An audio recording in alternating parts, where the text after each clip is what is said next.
nicyo nababwira nuko nzashaka kandi kubw'ubuntu bw'Imana vuba. Oya ndabizi n'ubundi ko ari vuba makuru ubundi rega burya twe abanyamakuru dufite ukuntu nubwo ubona kubaza ukabona ndanensise cyane ariko burya makuru tuba tuyafite. Uzashaka kubw'ubuntu bw'Imana kandi vuba. Amen. Umutwe w'amagambo uravuga ngo uburyo kwizera kutagira imirimo kuba gupfuye. Murongo wa 14 ngo mbese bene data byavura iki niba umuntu avuga yuko afite kwizera nyamara akaba ari nta mirimo akora. Bene uko kwizera kwabasha kumukiza. Ku murongo wa 15 ariho nshaka ko dutinda ngo cyangwa se hagira mwene data w'umugabo cyangwa w'umugore wambaye ubusa kandi akaba yabuze ibyo kurya by'iminsi yose. 16 maze umwe muri mwe akamubwira ati genda amahoro ususuruke uhage ariko ntimumuhe iby'umubiri ukennye byavura iki. Uwica amatwi ngo atumva gutaka k'umukene nawe azataka kandi ntazumvwa. Full stop.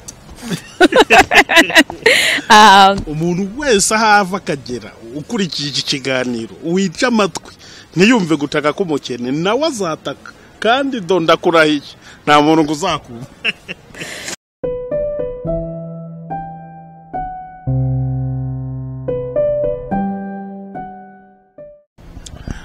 Anshuti bakunzi ba Iyobokamana TV turabasuhuje mu izina rya Yesu.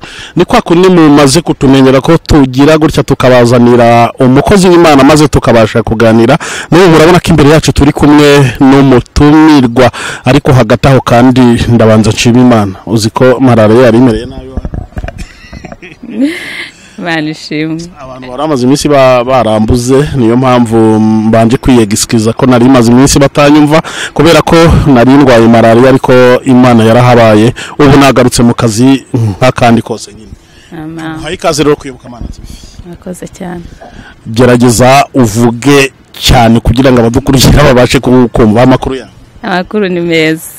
Turishimye cyane rero uyu ninde tuzanye tugiye kuganira utangira wibwira abadukurikiye kugira ngo bamenye ngo tugiye kuganira nandi. Murakoze nitwa Valentine Mudogo mukunda kwita Vava. Ariko ubundi Vava buriya kava kuri Valentine na kombinezo n'izina wiswe ukiri mutoya urarikurana byagenze gute ko ubundi uvuze Valentine abantu bashobora kutabimenya nkanjye n'urugero umbwiye Valentine ntabwo namumenya ariko Vava niryo nzi aho ninjire muri gospel kugeza n'ubu. Abantu siwe wenyine abantu bose haba mu rugo haba mu kazi hagize uvuga Valentine abantu bose barabanza bagatekereza ariko Vava na ka nickname ko mu bwana nyine kavuye kuri Valentine nanjye nasanze ari uko banyita. Ntabwo bajya bakubwira wenda suruse y'ahantu ryaturutse. Ni Valentine bahinnye birumvikana. Ndibaza ni Vava. Buriya hari amazina batajyanye nanjye nibaza umwana uruhinja bitaga Valentine ibyo byose kuri hamagara byarabavunaga cyangwa babonaga ari sumba uko ngana bahitamo kuryita gutya. Ariko buriya yo wenda waganiraga kera impamvu muze kera nuko ntaramenya niba ubu bafite navuga kera iyo waganiraga n'ababyeyi wenda ntiwajya kubabaza se kubera iki mwari mwaranyise Valentine abantu bakarihina bakanyita Vava mwaba baravuze wenda ko suruse yo kunyita Vava oriyedo kumenyereza abantu Valentine ari ntabwo nigeze mbitindaho na ka nickname just burya iyo urakana bigaragaza actually iyo uri umwana bakaguhimba utuzina buriya baba bagukunze kandi nari umwana ukunzwe so ntabwo nabitinzeho ndanarikunda by the way. Okay. Mbere yuko nza gukora interview nari ndimo ndeba muri Google ndeba Vava bisobanuye iki izina muntu witwa ni nickname ariko ni n'izina burya riba. Okay. Hari abantu bibandi bitwa gutyo. Okay. Rero muri characters baranga ngo nabantu barangwa ni ngo no kugira umutima mwiza ikindi ngo bihagararaho cyane. Nge nibyo nabashije kubona ku iryo zina wari ubwo ushakashatsi warigeze ukora cyangwa nije ubikubwiye bwa mbere.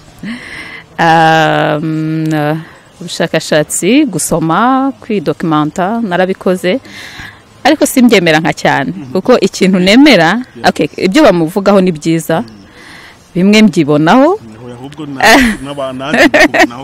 ariko icyo nemera nuko of course izina ni ryo muntu ariko nemera guhinduka ku muntu ushobora kuba ufite izina risobanura ikintu kibi ariko turahinduka urabisengera kandi ugahindura imyitwarire ibintu bikagenda neza. So ndabisoma ni ubushakashatsi buba bwarakozwe n'abantu ariko I don't believe in that. I believe in characters, guhinduka kwa characters. Uyu rero ni Valentine uzwi ku izina rya Vava. Uyu ni umwe mu bakobwa bisobanukiwe, ni umwe mu bakobwa ukunda kurangwa n'ibikorwa byo gufasha abatishoboye. Turi buze kubigarukaho, kugaragara mu bikorwa bifitiye inyungu abantu benshi, ari buze kubituganirizaho cyane. Ariko mbere wenda yuko tuza kuganira bene ibyo ngibyo, turabanza tumenye ngo Vava ni muntu ki, yabayeho gute, asengera hehe, byose nyine nibyo abanza kutwibwira neza ku buryo umuntu dukurikira amenya ngo wow, burya Vava ni uyu nguyu. Amazina nayavuze, ndi umukobwa, ndakijijwe, nsengera muri Restoration Church, ni naho Masoro, ni naho nkorera umurimo w'Imana. Ndi umukobwa nabivuze, ndi umukozi, ntuye Kicukiro, ndi umunyarwandakazi. Ujuje ibyangombwa, ufite indangagaciro z'umunyarwandakazi wemewe, za Gikristo n'iz'umunyarwandakazi. Wow, ni ibintu byiza cyane. Bakunze ibyo bakamana TV, mwamwumvishe rero Vava ni umukristo wo mu itorero rya Restoration Church. Ndatekereza waravutse Restoration itarabaho, nta rindi torero cyangwa idini waba warabayemo mbere yuko uba muri Restoration. Nk'umwana wese w'umunyarwanda, umwana wese uvukira mu muryango, navukiye muri famille y'Abadventiste. Papa wanjye ari umudventiste, aho nkuriye bakizwa, nifata agakiza kanjye katara ku muryango. Ninjira navuga ko nabisobanukiwe neza ngiye muri première année secondaire, ubwo nakirijwe Rwamagana, niga muri Saint Aloys direct nahise njya muri Restoration Church Rwamagana. Ukomeza gutyo rero? Nkomeza gutyo. Ugeze Kigali uti ntuye Kicukiro, siko wavuze? Ariko kucyo ujye Masoro kandi ariko rebura nta zindi Restoration zihari, cyangwa nuko Masoro ariho Masasa asigaye abarizwa, wenda uramwemera cyane? Mwemera nk'umubyeyi, ariko nsenga Imana, ariko niryo torero ryanjye kuva kera, kuva Kasabonita gukomeza Masoro. So kuki Apotre Masasu abakristo be mu mwita daddy? What the meaning? Daddy bisobanura ibintu byinshi, ni umubyeyi birumvikana, ariko nkawe wenda wakubaza agutunguye nk'uko turi kumwe mu kiganiro akakubwira ati ndashaka Vava, ni umuntu uburi hariya muri financial department na intercession nk'uko wabivuze, kubera iki Apotre Masasu umwita daddy wawe? Yuzuza inshingano za bigenda gute kugira ngo abantu mwese mu mwisangemo nk'umubyeyi? Simvugira itorero, ndavuga nkanjye ku giti cyanjye. Itorero ni umuryango. Mu rugo iwanyu ufite papa wawe na mama wawe, niba bakiriho n'ubuntu, babaye batakiriho nabo wabakomotseho. Rero niba itorero ufite umuryango mvukamo biologique, iriya nayo ni famille spirituelle. Famille spirituelle ifite umubyeyi, nta bindi birenze ibyo. Niyo mpamvu mwita umubyeyi. Ariko abakristo bose ntabwo bita abashumba baba ababyeyi. So depend na buri muntu uko nabifata, ariko giye nuko mbyemera. Cyangwa bari abana bibihararumbu. Simbizi. Bakunze ibyo bakamana TV, uyu ni Vava turi kumwe. Vava, ukunda kugaragara cyane mu bikorwa byo gufasha abatishoboye cyangwa gukora ibikorwa bifitiye societe nyinshi umumaro. Uriya muhamagaro waje gute? Wawisanzemo gute? Byagenze gute? Ubushobozi bwo kubikora ubikubukura hehe? Ubishyiramo ubwitange bwinshi, bigenda gute? Dusangiza ubuhamya. Ni nawo mumaro w'iki kiganiro, no kugira ngo tubwire abantu yuko gukorera Imana burya abantu bari bakwiye kureka icyo bita ritime ya kora ya kugendera muri ritime ivuga ngo kora ndebe, igomba kuruta cyane uvuga numve, kuko ibikorwa byagiye bikora ivuga butumwa cyane kurusha gukora ibiterane n'ibindi byinshi. Wowe rero wibera muri kora ndebe. Rero sasa umuhamagaro waje guteva dusangize utatubwiye mu ijambo rimwe, nabonye uri kwirimita cyane mu kudusubiza. Ndashaka kino cyo rero ukirambure kuko niyo ntego y'ikiganiro. murakoze. Mbere yuko nivugaho ku giti cyanjye uko mbikora, ndabanza mvuge impamvu yo kubikora.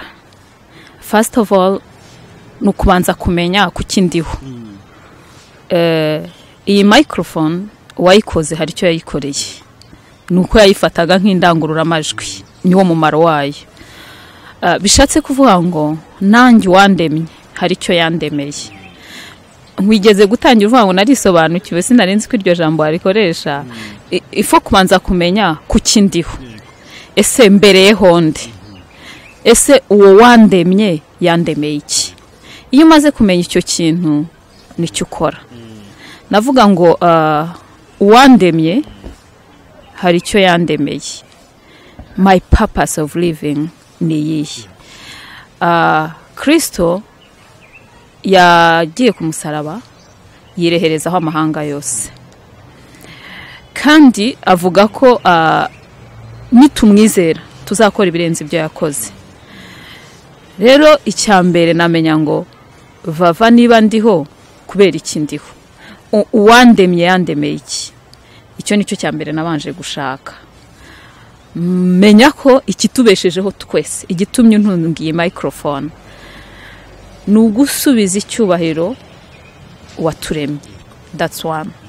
Icya kabiri ni ukuzana abantu kuri Kristo. Niba ndiyo nkaba numva nguwe neza, misiyo yanjye ku isi nta yindi, ni ukumenyesha abatarabimenya uko bimeze, ni ukubabwira ko Yesu ari umwami, ari umukiza, ari we wenyine ukwiye kuyobora ubuzima bwabo kugira ngo bazagire iherezo ryiza. Icyo rero wita umuhamagaro, njye nagifashe nka system. System yawe yo kugarura abantu kuri Kristo ni itangazamakuru. Nanjye ndibaza ko ntibeshye, niyo mpamvu ukora uyu mwuga. System yanjye yo kuzana abantu kuri Kristo ni biriya mwita ibikorwa byiza cyangwa imirimo myiza. Niyo nta yindi, niko gatuti kanjye.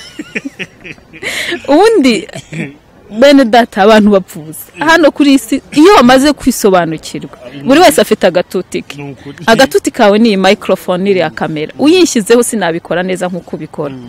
Ni nawe mpamvu ijambo ry'Imana ritubwira ko hari abasigiwe kuba abahanuzi, hari abasigiwe kuba bavuga butumwa, hari abasigiwe kuba abapotre. Twese ntabwo twabyiganira aho hantu.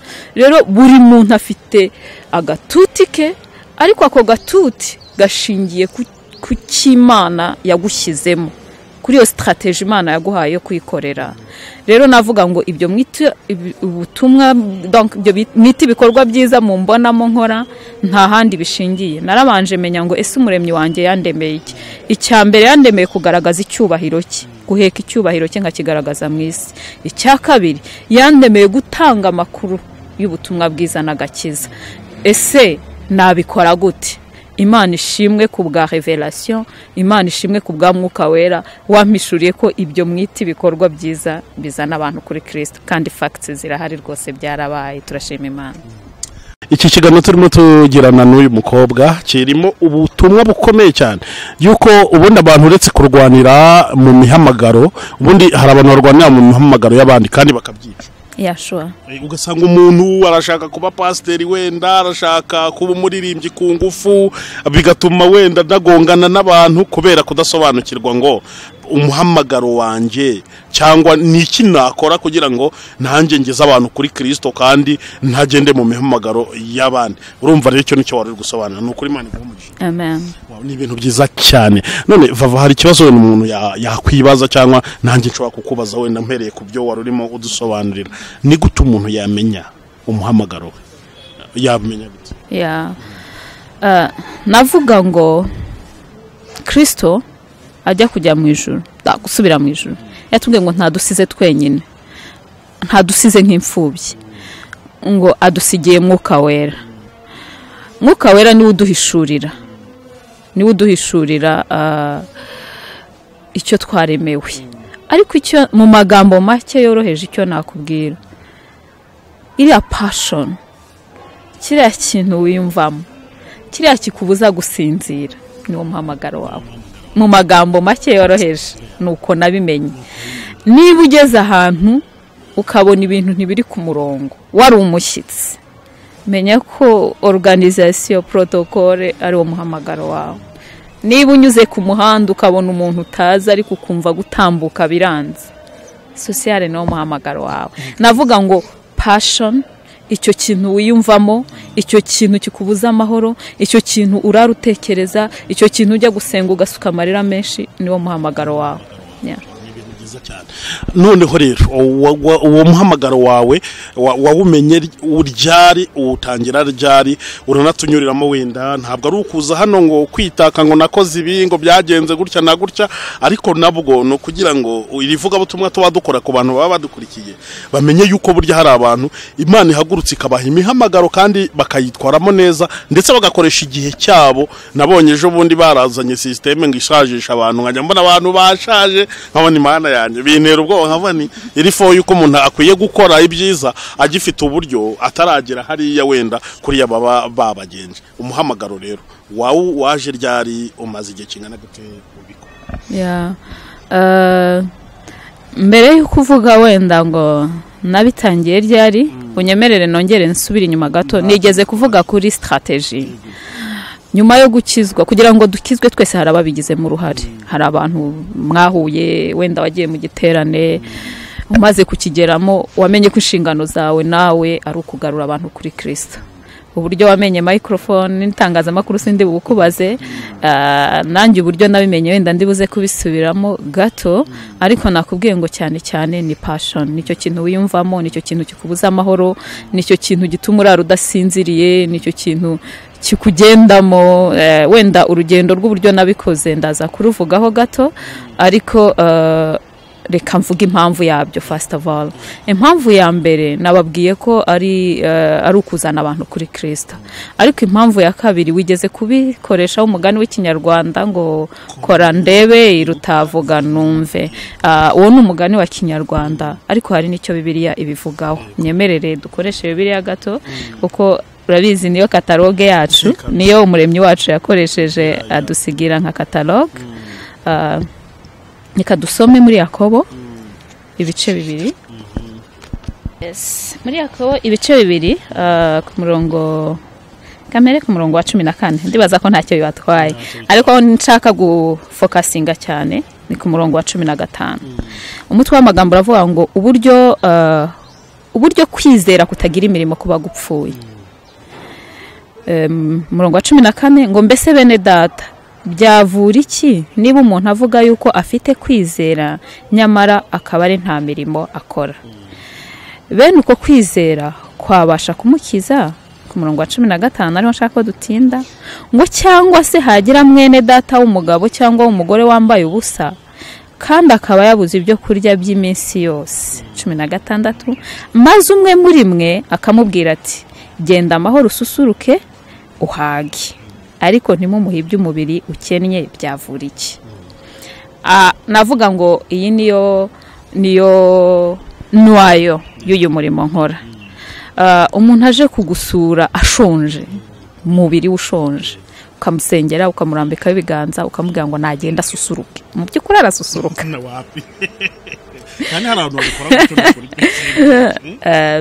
Nemera Bibiliya ko nta kintu na kimwe yasize inyuma. Nigeze kubwira ngo niyo kataloge yacu. Mbere kuko ukoresha microphone, uwayikoze yarakubwiye ngo ikora gutya, ucomeka gutya, igasohora amajwi muri ubu buryo. Iyi rero niyo kataloge yacu, niyo tuyobora. Rero niba Bibiliya yarambwiye ngo gusengera umuntu ndamusengera, ariko I have to do something cyo mu buzima. Kugira ngo gembo n'ubuzima, hariho uwatanze ubuzima ku bwanjye. Kristo yatanze ubuzima, arabambwa mu maraso ye, nkiri ibyaha, mu mibyimba ye, nkiri indwara. Imana ishimwe, watangiye uvuga ko wakize malaria. Muri Zaburi 103 aravuga ngo niba utubabara ibyo twakiraniwe byose agakiza indwara zacu zose. Rero je sinzabambwa ngo abantu bakira agakiza, ahubwo nzabashyira ijambo, ariko strategy yanjye ni ijambo riherekejwe n'ibikorwa. Nicyo navuga. Ni iki cyansunitse gukora ibi bintu, kuvuga ngo nimba pasteur wanjye umushumba cyangwa undi muntu hagara ku gatuti akavuga natwe dufite ibindi twakora, ibikorwa bishobora kuzana abantu kuri Kristo, kandi byarabazanye rwose, turaza kubinyuramo. haraho iri jambo risoza rivuga ngo mubonye yuko umuntu atsindishirizwa n'imirimo adatsindishirizwa no kwizera gusa. Kwizera nicyo cya mbere, kuko utizera ntiwanakora iyo mirimo. Ni igice kirekire nanze kukinyuramo, ariko wenda utagira ngo niyo verse yonyine. Twareba no mu Migani 21:13 muri hangana, ijambo n'ubuzima. Migani 21:13 haravuga ngo uwica amatwi ngo atumva gutaka k'umukene nawe azataka kandi ntazumvwa. Full stop. Umuntu wese ahava akagera ukurikiye iki kiganiro wica amatwi ntiyumve gutaka k'umukene nawe azataka kandi ndakurahiye nta muntu nguzakuba. Ijambo ntarendizi muri birashoboka n'amaverse menshi byansaba kubwiriza. Iyi ni imigani, ubu ni ubuzima. Ijambo ry'Imana ratubwira nyine ngo nimba wica amatwi ngo utumva gutaka k'umukene nujya gupfukama nawe uzataka ntugire ukumva. Why are we praying? Turasenga ngo Imana dati twumve, ariko se twebwe twumvise gutaka kw'abakene? Joel, ngibyo nta bindi. Namenye neza ko imirimo sociale na gatuti kanjye, kandi ndagakoresha abantu bakaza kuri Kristo. Kandi mission si ugukora ngo ibikorwa byamamare, mission no kubona abantu baza kuri Kristo. Kumbaza rero ngo nabitangiye gute? Ni kimwe nakubwiye ngo umuhamagaro ni kiriya kintu kibira muri wowe, n'ubuzima. Nibuka ntangira kubimenya neza niyo ugiye muri secondaire, ni wowe ubuvuye ku babyeyi ugiye nakwita kwigenga kwanjye. Rero kubw'ubuntu bw'Imana nasanze kunyinjije mu nzu y'Imana nkitangira secondaire, mvuye ku bibero by'abanderaga nahise ninjira mu murimo mu itorero, reka mbyita itorero. Ubuzima bwanjye bukurira mu nzu y'Imana. Muri uko gukurira mu nzu y'Imana rero sinavuga ngo nicyo cyanyinjije cyane mu muhamagaro, ahubwo ahanini Imana ibaraguhamagaye kera, urabizi, iduhamagara kera ikatwitunganiriza kugira ngo ikatwitoraniza kugira tuzayikorera imirimo myiza. Nisangaga buri gihe akunda abantu na bose, nkareba abadafite isabune muri interne, urabyumva, abadafite tike, abadafite cyo kurya, basohoye mu ishuri, abo bagize gute. Ariko nk'umwana mugenzi wabo 12 à 13 ans hanini byari bigoye ko ngira icyo mbikoraho. Icyo nakoraga no gufata bya bindi byanjye nkabibaha, tukabigabana, tukajya gutera rimwe na rimwe. Abana bavuye Kigali bavuga ati ni gute ujya kuganira n'abariya, se wowe nta ni gute musuyo, urabizi muri interne abama class, se wowe ku buryo bagezeho mbere nabikoraga nihishe nijoro bamaze kuryama, nkafata n'ari amasabune nkagenda nkabahereza, niba ari amasukari, urumva, kugezaho byamaze kugera nko muri DCM barabimenyereye, barandetse. Vava bwo yagiye muri ba bantu be ni mu mureke. So nabangu ni ikintu kikubamo, nuko nabitangiye bigenda bikura, ariko nabimenye neza uko buryo nabikoraga. Rero nta bundi burya ndaza kubisubiraho. Abantu bibeshya ko gutanga ari ukugira ibintu. Hoya, nagaru kugira ibintu. Ikintu gikomeye, ubutunzi bukomeye dufite muri isi n'ubuzima. Navanga ubundi bukomeye ni igihe. Iyo uhaye umuntu igihe cyawe, umuhaye ikintu gikomeye cyane. Iyo uhaye umuntu urukundo, ubu umuhaye ikintu gikomeye cyane. Shobora gusanga umuntu yijimye mu maso, adaseka, atavuga, atagira ati wamwegera, wamuganiriza n'amagambo asanzwe y'ubuzima, ukabona aratangiye gucya mu maso. How much more ijambo ry'Imana, how much more praying for him or for her, how much more noneho ugize icyo urenzaho ugakora kiri mu bushobozi bwawe. Ndibuka agenda ajya gafata aya masabune, sinzi niba muyazi, amasabune ya gifurangu, nkagenda nkatamu uduce ngahereza abana bavuye mu cyaro badafite n'isabune yo kumeza. Ibyo byavuze ubutumwa, barakizwa, barabatizwa, bakorera Imana. So navuga ngo rwari urugendo rurerure. Hari urwo rugendo rwo muri première année, deuxième année, transcommun. Ndibuka muri vacances, kumujya muri vacances abantu bakaguha amafaranga mu miryango. Nabaga nzi ngo ayanza yaguriramo kana kw'inkweto, ayanza yaguyemo kana k'isabune, ayanza ajya muri grand vacances baguhaye gusuka, nkasuka ibya make andi nkayaguramo ibyo nzatanga, kugeza aho umuryango ubimenye. batangira kubishyigikira n'umuryango wanjye n'abantu bakijijwe batangira kubishyigikira.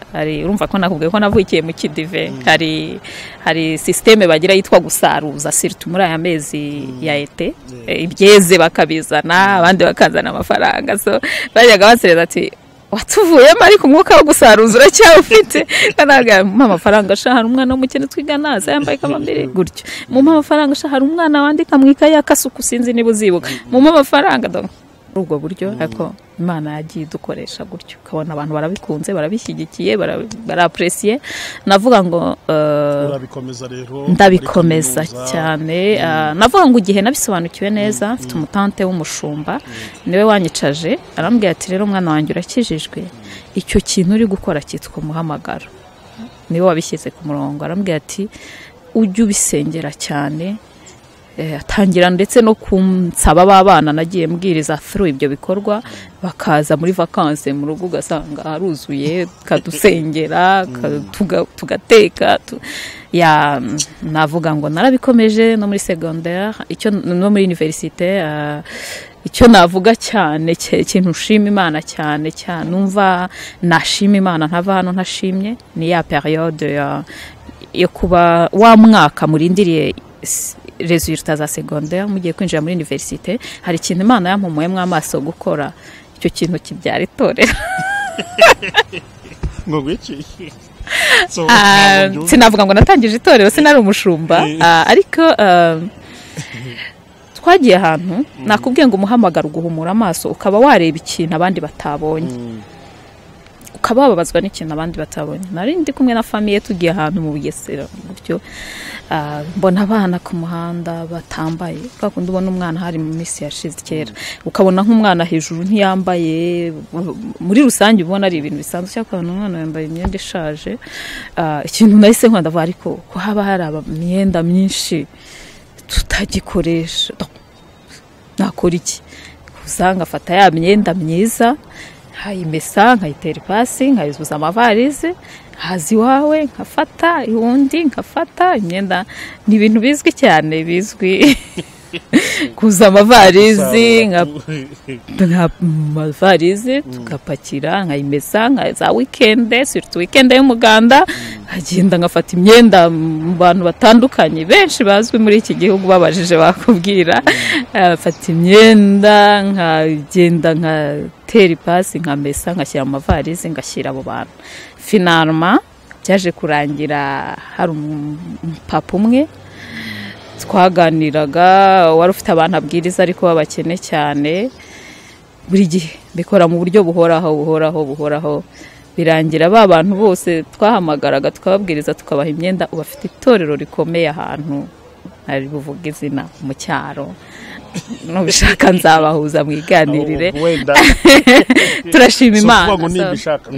Icyo nshatse kuvuga nuko ibikorwa bito ibitwita bito bizana umuntu kuri Kristo ariyo target, kandi bikamuhindurira ubuzima.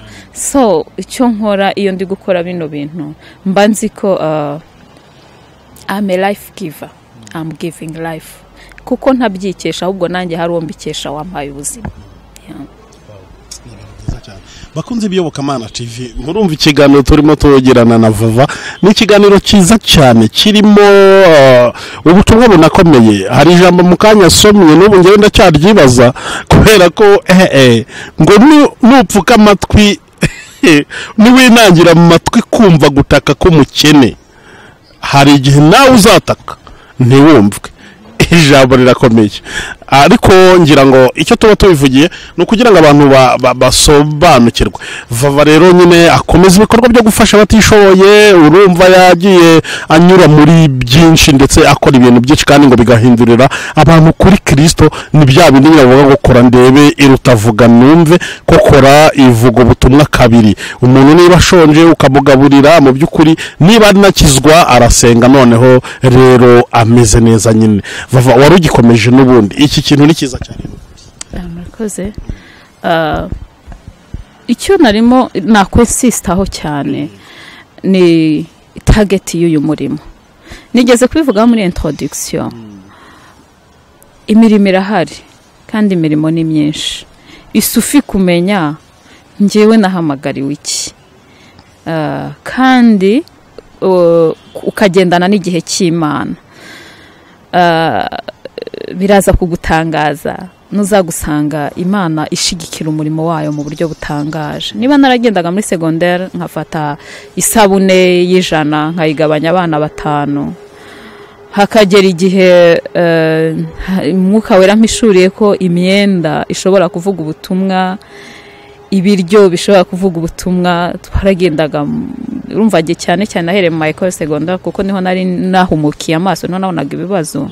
Mugura amasuka, ukagura iki, ufashwa n'abantu utagira akazi ukiri umunyeshuri, ukagenda usanga abantu barahindukira. Ikintu nakubwira ni kimwe Joel, nta kintu gishimisha mu buzima nko kubona waregereje umuntu Kristo, nko kubona umuntu yarahindutse, nko kubona umuntu hari urwego agezeho, uvuga kubw'icyubahiro cy'Imana ko ari Imana yagukoresheje muri ubwo buzima bwe.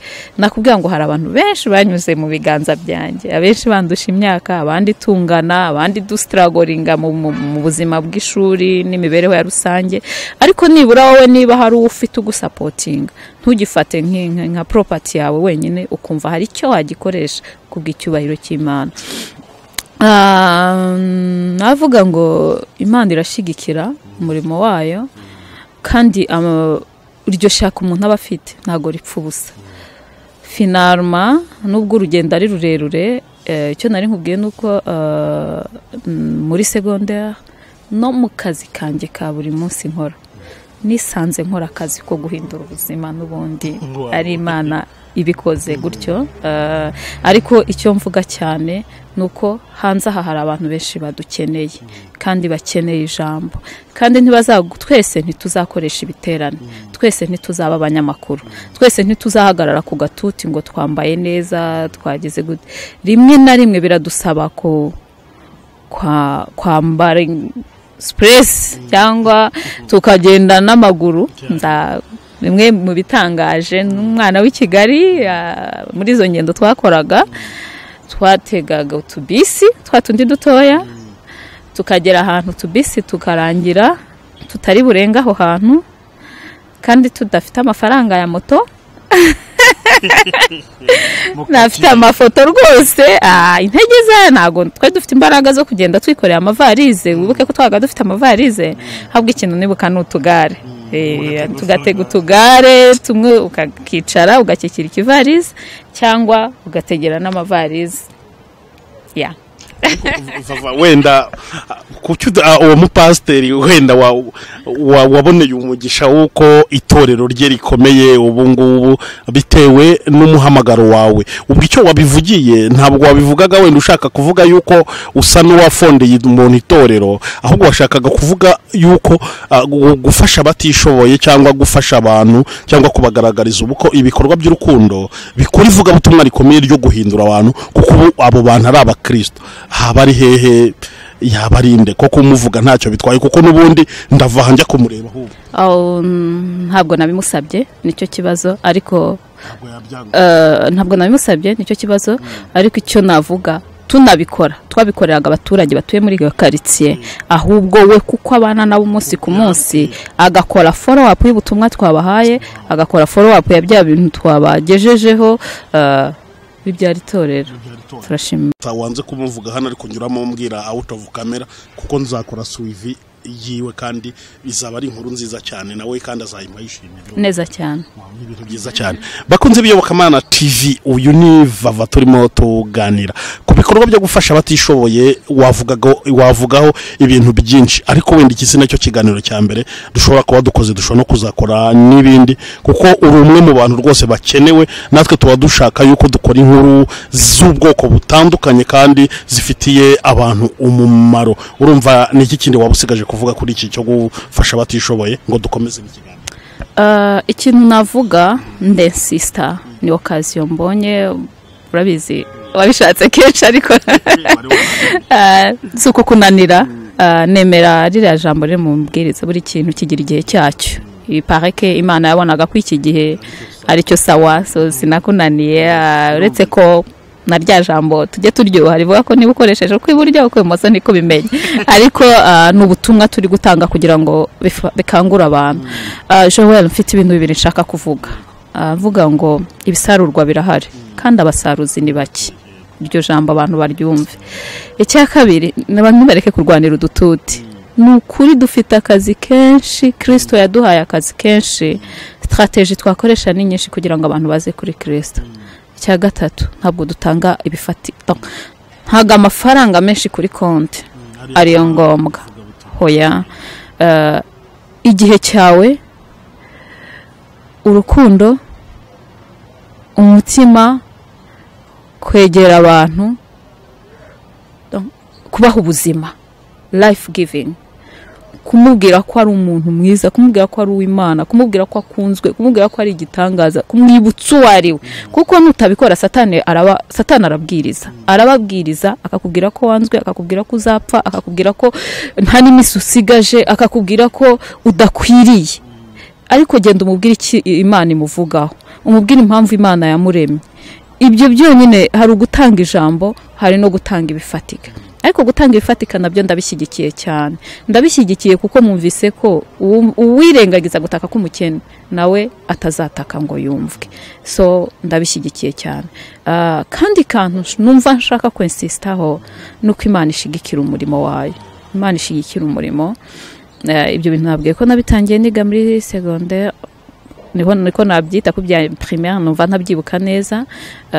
Nza kuzamuka muri université aribwo famille yabyumvaga, abantu bakabyumva, inshuti zikabyumva. Ndibuka we ndamuzi nishite yanjye, ndamuvuga nta kibazo ukoze Imana Masengo. Ndibuka rimwe nigeze kujya iwe, twavuganye na madamu, ndapakira imyenda nukuye myenda ye kwa Bishop Masengo. Yatangije Sunday school ahantu mu Bugesera. Yako urumva arafite abana bato si uko utayikoresha, kurumva n'abakozi b'Imana twarebaga neza cyane, yakoze umurimo. So ndabashimiye ko n'umuntu wabyumvaga, yakoranaga n'umutante wanjye umurimo w'Imana, aranzi umuntu wabyumvaga, yarashigikiye. Ari no mu bantu bagiye banyankohaja gukora ibyo bintu, arabizi cyane. Abo nabwirizaga benshi, kurumva we na tante wanjye barakoranaga, kandi nkiri umwana uri mu rugo, nabamugezaga imbere. Arabazi, abanyitaga ba grand-mère, abanyita mama Kea, abanyita arabazi, bamunyuze imbere. Bamwe bamaze kuba marié, abandi bari mu murimo barakora mu bigo bikomeye muri iki gihugu, kandi icyo gihe bari hopeless. Ugasanga ndibuka hari umwana umwe wararaga ahantu mu rusengero adafite ahantu ho kuba, biza kugera igihe ba nyiri urusengero bamubwira ko bitakiri ngaho ko hagira. Icyo gihe nahamagaye abantu b'inshuti, n'ukuri nari muto cyane, nahamagaye abantu b'inshuti na Bishop Masengo. Yari murumva ko yari inshuti ya tante wanjye, nawe ari umukozi w'Imana bakorana.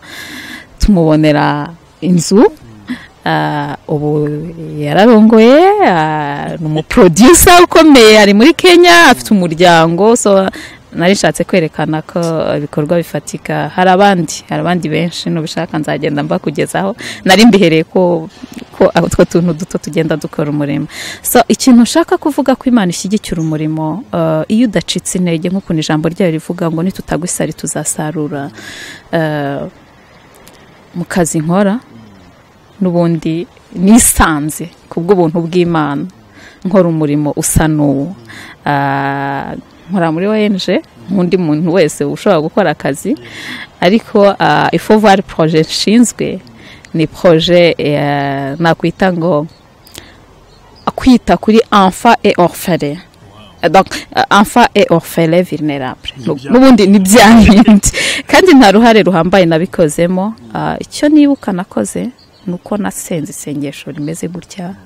Icyo gihe twari muri 40 jours, ndavuga ngo Mana, ngiye kurangiza kwiga, ndagusabye uzampe gukora akazi gatuma ubuzima bw'umuntu buhinduka.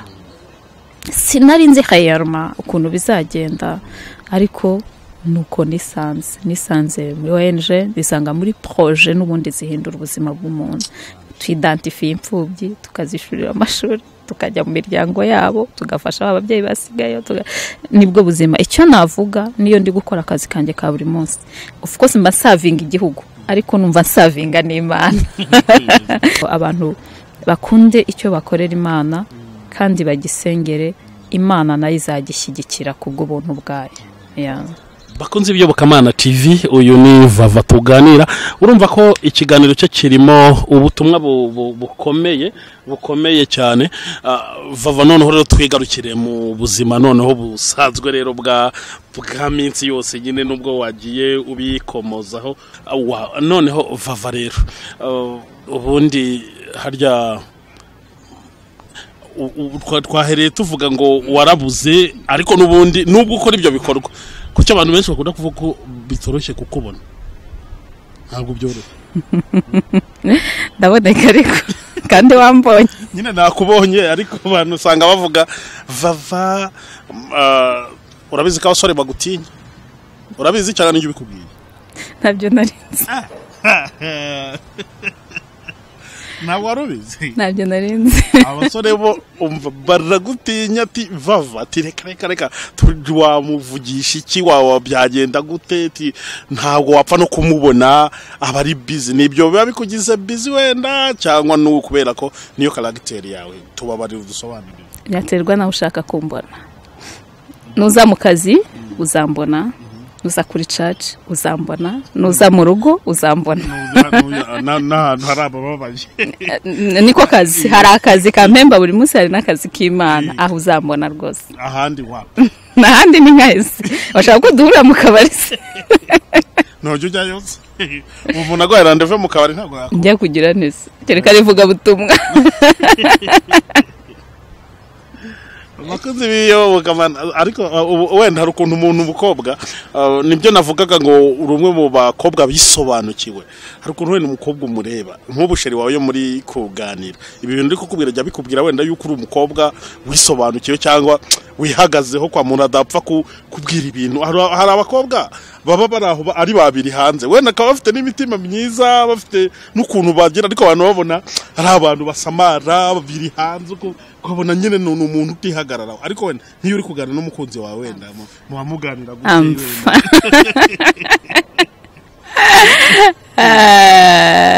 Ntacyo nyivuzeho, urakoze. Kubera iki? Si ngombwa, nakumvise ko ari umutego wawe. Turaziranyije wewe. Oya nta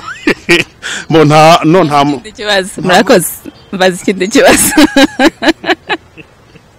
Bakunze b'Iyobokamana TV, uyu ni umukobwa witwa Vava rwose, ubikorwa byo gufasha abatishoboye mwabyumvishe cyane, kandi Imana idakiranirwa ngo yibagirwe imirimo y'abera. Ntaranasoza ni ukuri kose guhumugisha kandi izaguhereza byiza. Amen.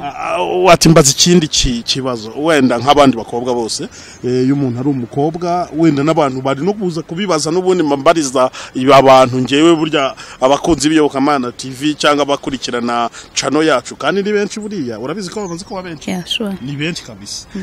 Iyo ndi kubaza mbanzi ibibazo wakubaza baramutse bakubonye no muri commentaire mbanzi ko bigomba kuza byanze bikonye, ntabwo bare kukubaza ati kuki yatubwiye ko ari umukobwa mugatandukana utamubashije wenda ese afite umukunzi, afite fiance, ubukwe bwe wenda arabuteganya ryari, cyangwa azahara mu ibyo byo gufasha abatishoboye wenda, cyangwa yumva niye desta afite wenda ejo hazaza ho wenda ho guhindura eta nk'abandi bose nyine, dore ko ari ibintu bisanzwe. Yeah. Ejo hanjye harashinganye, nicyo nakubwira. Ibyo Yesu afitiye ni byiza. Nzashaka kuko nicyo ijambo ry'Imana ritubwira. Nzashaka mu gihe gikwiye cyashizweho. Urabizi ko mbere y'igihe si igihe, na nyuma y'igihe si igihe, kandi igihe cyacu, ibyacu byose, ubuzima bwanjye bwose buri mu kiganza cy'Imana. Ku gihe cyayo cyashizweho, icyo navuga buri kintu cyose, ntuzi igihe umaze nshaka se narakwimye interview, ubwo ni ukuvuga ngo kuko ubuzima bwanjye bwose buri mu kiganza cy'Imana, iminsi yo kubaho kwanjye kose iri mu kiganza cyayo, n'iyi misatsi iri ku mutwe wanjye yose izi umubare wayo. Bivuga ngo yari yarateganije ko iyi tariki ariko nzahura nawe tukaganira, qui veut dire que muri iyi periode ndi gukora ibi, ariko igihe cyayo cyashyizweho cyo gushaka nikigera tika nabyo uzabibona kandi uzaza. Umukobwa uri desi determine nkawe akunda kuba avuga ati numva wenda Imana ibigenje neza kuko nta n'uwishaka, ariko akavuga ati ngewe ubundi numva iyo umusore ari aza muri 2018 cyangwa 2017 nta guhitamo muhikazi ariko wenda mu gihe kiniki numva namukingurira wenda mu gihe uwo ni umukobwa wiyobora ariko uyoborwa n'Imana iyo igihe cy'Imana kigeze urabimenya. Icyo nakubwira nuko kamama ndengeje imyaka 21 anytime Imana imbwiye ikabyemeza nabatumira. ubwo se waba ushatse wenda kuba dukurikira ashobora guhita bavuga ati impamvu adashaka se nuko Imana itara yabyemera? No, naguhe urugero rworoshye. Igihe kigeze nta kikikura mu nzira ni nkako kanya. Ufite umukunzi ntawe? Ibyo byose yararemwe arahari. Nkuriki ndumva hari. Ibyo byose yararemwe. Yararemwe ari muri iyi si. Se abataravuka. We yaravutse tu. Yaravutse arahari. Nturamumenya uramuzi? Turacyasenga. Nturamumenya? Turacyasenga. Wowe nawe? Turacyasenga, turacyabaza Imana. Ndacyasenga. ubwo se bishatse kuvuga igihe icyo bishatse kuvuga gushaka ni decision ariko mbere yo gufata decision ngo uvuze ngo turagiye hari bibanziriza ibyo ngibyo nibyo ndimo. Merci. Kushoje turi narasa kuri iyo dosiye tusimbuke nicyo nababwira nuko nzashaka kandi kubw'ubuntu bw'Imana vuba. Oya ndabizi n'ubundi ko ari vuba makuru ubundi rega burya twe abanyamakuru dufite ukuntu nubwo ubona kubaza ukabona ndanensise cyane ariko burya makuru tuba tuyafite. Uzashaka kubw'ubuntu bw'Imana kandi vuba. Amen. Na fiance arahari mwerekana ifoto yanyu? Naya urabeshye. Ntabwo nayerekana sinagutengo. Wow, bakunzi biyo bakamana TV uyu ni Vava turimo tuganira nyine urumva ko ntabwo babyoroshye kutwemerera yuko afite umukunzi nkuko ni umukobwa wisobanukiye kandi uri determine cyane ariko kandi icyo mutwara muri iki kiganiro cy'urukundo mumenye ngo azashaka kandi ubukwe bwe ni vuba. Yego ndakubeshye. Amen. Wow, Vava wenda turimo tunagana ku musozo muri iyi minsi abana b'urubyiruko rw'abakobwa hari ukuntu bagenda bitwara nabi ugasanga bambaye wenda ibintu bitavugwaho rumwe n'abantu bigufiya ugasanga no mu nsengero nabyo byagezemo wenda iyo babonye nka mukuru wabo wenda ni we butumwa wahereza abakobwa wenda bari kwitwara gutyo muri iki gihe? Nabwira ngo turabahetsi b'icyubahiro cy'Imana. Cyo cyonyine kirahagije. Turabahetsi b'icyubahiro cy'Imana kandi imibiri yacu ni insengero za Mwuka Wera. Tumva ibyo bihagije. Nimba uhetse icy'agaciro ugomba kugitwara mu buryo bw'agaciro. Sinzi niba ujya ureba babakunzi bacu batwaye idarapo ry'igihugu ukuntu baba bitwara neza ukuntu bagenda neza ku mujyi umwe bambaye neza ndumva bambaye na gant niba ndeba neza. Rero iyo uhetse iby'agaciro uburu w'agaciro ikindi narenzaho nuko imibiri yacu ni insengero za Mwuka Wera. Uturo bwa Mwuka Wera rero si ubwo kuvogerwa n'importe comment.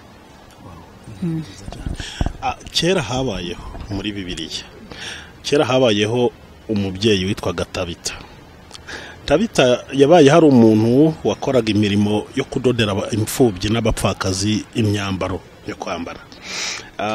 Umunsi apfa babapfakazi bishyira hamwe baririra Petero batakamba bati uyu nguyu ni watudoderaga imyambaro twambaraga niwe wadufashaga mu bishoboka byose none arapfuye databuja dusabire wa bosi wawe ubwo bavugaga Yesu atuzurire uyu Tabita wacu kuko niwe muntu wadutabaraga ubuzima bwacu bwahagarara.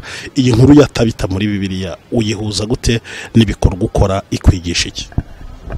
Ndashima ko ni inspiration nayo ko nagiye nkura urumva kamama nabitangiye ndi muto ntarabasha gusoma ijambo numva icyo ijambo rivuga numve ni harya rindi nyine nigeze gusoma ko kwizera kutagira imirimo kuba gupfuye.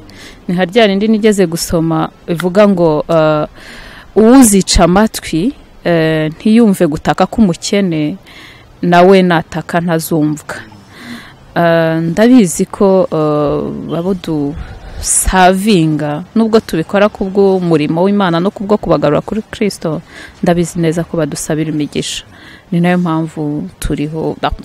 Wenda igihe cy'Imana cyo gukomeza kubaho no gukomeza kwikorera kiracyahari, ariko ndabizi ko badusabira imigisha kandi imigisha yabo itugeraho. Rero ndarikunda, ijambo ndarikunda, ndariviva n'ubuzima bwanjye bw'umunsi ku munsi, ariko simbikora kugira ngo bazansengere nzuke, kuko burya umuntu arakora nk'uko ijambo ry'Imana ritubwira ngo Imana twigishe kubara iminsi yacu, ukora mu gihe cyawe cyo kubaho. Of course Yesu niwe nzira n'ukuri n'ubugingo, ariko n'imirimo izaduherekeza. Turabizi ko ariyo makamba nabo twazanye kuri Kristo. Target yanjye cyane ni ugukoresha iyo strategy nakubwiye, niko gatuti kanjye. Nkabona abantu baje kuri Kristo, nkabona abantu bahinduye ubuzima, nkabona hari umwana umwe ubu ntakiri umwana, yarakuze, yari désespéré kubera ibyamubayeho muri jenoside, ku buryo twajya kuryama muri internet nawe akajya mu marimbi mu biki. Niba kumukunda, kumuganiriza, kumuha urukundo, kumuha ubuzima. Vava, noneho turimo wenda tugenda tunagana ku musozo w'iki kiganiro, hari ibikorwa by'ingenzi wenda uvuga ati mukora cyangwa mugenda nyine mwagiye mukora byo wagiye bigaruka ibyo mwagiye mukora, ariko ubu hari uburyo wenda mubikoramo ku buryo harimo umuntu dukurikiye ushobora kuba interese akumva ashobora no gushyigikira iryo vuga butumwa ukora, kuko urumva abatishoboye baba bari mu buryo bwinshi butandukanye, abari abarwayi kwa muganga, hari n'ibindi wenda ngewe ntahitamenya, ariko wowe nyine nkaho bikora ubuzi bigenda gute rero, cyangwa ni ibihe kugira ngo abadukurikiye bashe gusobanura? Urakoze. Ngira ngo ibikorwa byo birahari nk'ukuntu nakubwiye. Icy'ingenzi ni ukubanza kumenya ngo iki gikorwa tugiye gukora umusaruro ni uwuhe, tujyanye ihe message. So ibikorwa birahari, urabizi twishyurira abantu kwa muganga imiti, ko ababashyira ibiryo bamaze kuba benshi, ariko ugasanga nk'umuntu kwa muganga araharyamye yabuze paracetamol cyangwa umuti runaka utari wenda kuri mituweli, kuko abenshi baba bafite mituweli. Udafite mituweli dushobora kuyimugurira. Noneho abafite imiti wenda mituweli itari kugura, urabizi ko tujyayo tukarekorta ordonnance, tukabagurira imiti tukabashyira. Ubwo wiyumva muri iyo domaine, Imana imuhe umugisha. Urumva nk'umuntu uba muri ibi bintu, nisanga muri request nyinshi zimwe ntashobora gusubiza, izindi nshobora gusubiza, ariko byose purpose ari ukugira ngo uwo muntu yakira agakiza, akizwe, amenye Imana, agira. So byangora kubwira abantu ngo ibi nibi, nababwira ngo umurimo n'umugari kandi urahari. Uwumva akozweho azakubwira, uzambwira mwe murangira aho ajya gukora, nta nubwo ari jya bizana, ahubwo nambwira ntaha uyu n'uyu afite case iyi, wakumva hari icyo ikora ukakikora. Wowe ni watanga wenda nimero yawe? Urambabarira, abantu babari benshi cyane, ni wowe ambasaderi. Mubwire mugani anyake nimero yawe. Yego. Ariko twasavinga together, ariko murabizi umuntu gutanga nimero n'abadakeneye gukora uwo murimo bayikoresha, ndumva atari ngombwa cyane. Urahari, uzakenera yumva afite umuhamagaro cyangwa akeneye no gusobanukirwa uburyo yabikora, twamugira inama rwose. Murakoze cyane. Vava, reka rero tugushimire cyane kubw'ikiganiro cyiza twagiranye. No hagati nabivuze rwose, Imana idakiranirwa ngo yibagirwe imirimo y'abera bakora cyangwa bakoze, nukuri iguha umugisha cyane kandi izaguherezo ryiza. Kandi ndakubwiza ukuri ko umuhamagaro wawe ni mwiza, urasobanutse, uraboneye, niryo vuga butumwa rinagezweho ryo gukora. Nukuri urakoze cyane.